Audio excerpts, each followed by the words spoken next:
Coucou les amis, j'espère que vous allez bien, c'est mon cas et je suis très heureuse de vous retrouver pour aborder avec vous la notion d'univers. Alors oui, vous vous en doutez, vos intrigues sont toujours implantées dans un univers précis. Il peut s'agir d'un univers réaliste, comme par exemple un milieu professionnel donné, un foyer ou d'autres choses encore, ou bien d'un univers nouveau, partiellement ou totalement créé par l'auteur. Alors, on va voir aujourd'hui les différents éléments qu'il convient d'intégrer dans cet univers pour être crédible, pour que votre écriture sonne vraie et que vous puissiez embarquer le lecteur dans l'univers choisi. Avant de commencer à lister ces éléments, je vous dis qu'il convient de ne pas noyer le lecteur d'informations, mais de distiller chacun de vos éléments au fur et à mesure, parce que sinon l'auteur n'aura pas de visibilité mentale et n'aura pas envie de pénétrer dans votre univers. D'accord ? Il faut faire attention à ça. On verra dans une autre vidéo qu'il est possible de concevoir des documents qui peuvent aider l'auteur à mieux visualiser votre univers, à mieux se repérer et lui éviter de s'y perdre. Mais pour le moment, ce n'est pas l'objet de mon discours. Alors, dans le cas d'un roman historique, il faut être précis sur la période dans laquelle vous placez votre intrigue, bien évidemment, et bien décrire comment les choses se passaient à cette époque, que ce soit la préhistoire, le Moyen-Âge, une des deux guerres mondiales ou n'importe quand.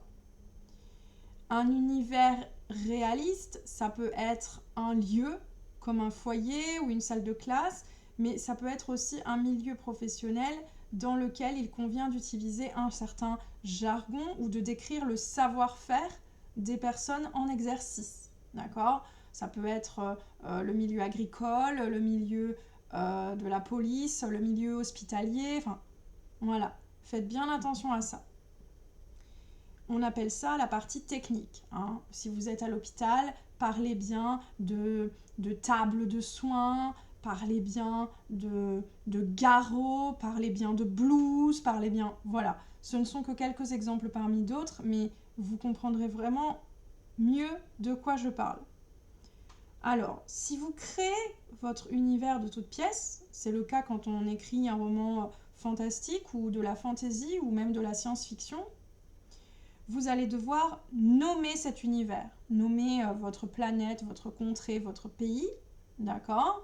Donner sa superficie, décrire son relief, les paysages, le territoire, le type d'habitation, est-ce que c'est des villes, des villages, des hameaux, est-ce qu'on est à la montagne, en forêt, à la plage, etc., etc.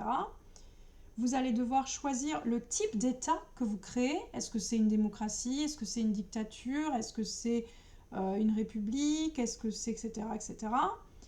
Vous allez devoir y placer des habitants, des personnages qui vont chacun avoir une perspective de carrière. Vous avez évidemment le droit d'inventer des professions qui n'existent pas chez nous. D'accord ? Ces personnages vont aussi avoir des croyances, des convictions. Vous êtes libre d'inventer une religion, un dieu, une doctrine quelconque. Ces personnages auront bien sûr, comme pour tous les autres romans, une apparence physique, des tenues vestimentaires, une manière de se déplacer. Ils vont avoir aussi un langage avec des codes. Vous pouvez nommer une langue, l'inventer complètement, qu'elle soit verbale ou non verbale. Vous basez sur des bruitages ou autres. Votre état, il va avoir des lois. Alors là, sentez-vous libre de vous lâcher, parce qu'il peut s'agir de lois extrêmement insolites ou farfelues. Vos habitants, ils vont se déplacer par le biais de moyens de locomotion que vous êtes là aussi en droit d'inventer. Ils vont utiliser des objets divers et variés dans leur quotidien. Ils vont avoir au sein de leur état des responsabilités et un statut. Alors nous, on a un président, on a des maires, on a des ministres. Alors eux, comment est-ce qu'ils s'organisent entre eux, hein, faites bien attention à ça. Autre chose, si vous utilisez la magie dans votre roman, hein, c'est le cas de Joan Caitlin Rowling lorsqu'elle a créé Harry Potter et tous ses comparses, hein, vous devrez différencier la soft magie de la hard magie. La soft magie, c'est une magie qui est relativement flexible et imprévisible, hein, vous êtes très libre, alors que la hard magie, elle répond à des règles, elle est régie par des règles, elle a ses limites et elle a ses conséquences. Donc ces limites, il faut les poser et ses conséquences, il faut les décrire, les imaginer.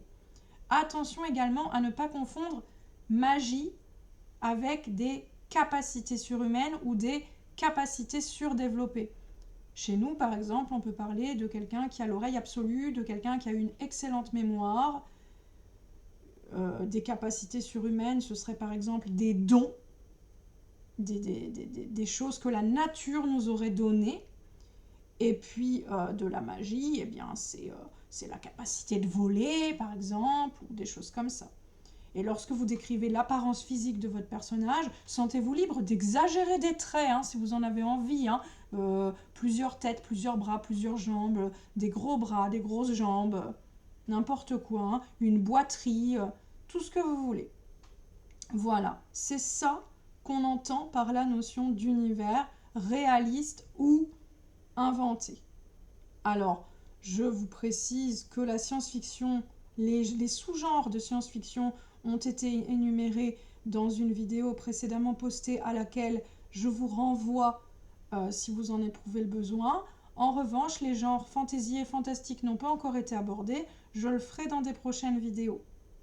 Si vous avez d'autres remarques, d'autres questions, si vous avez d'autres envies, sentez-vous libre de m'en faire part et je tâcherai de vous répondre au mieux. En attendant, je vous souhaite à toutes et tous une excellente fin de journée, une excellente fin de semaine. À bientôt!